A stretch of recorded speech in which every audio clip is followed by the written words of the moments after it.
Ayan, good morning mga kaplagadag. Meron ako ditong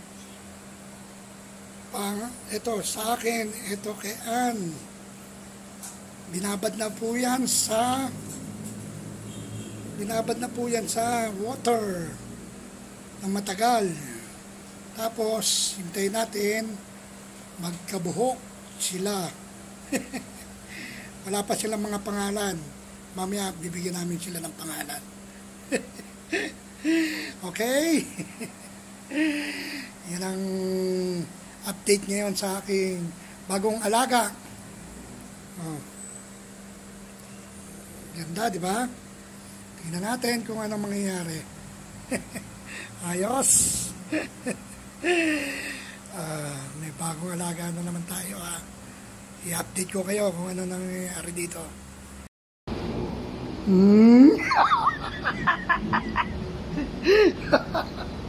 Nagkabuhok na sila, di ba? Sakin eh. Ang cute, di ba? Alright.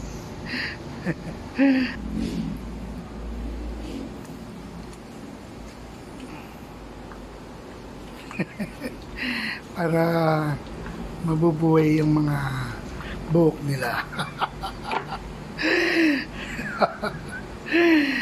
Update ko kayo pag mahaba na, ititrim natin yan. Thank you for watching. I love you all. Bye bye.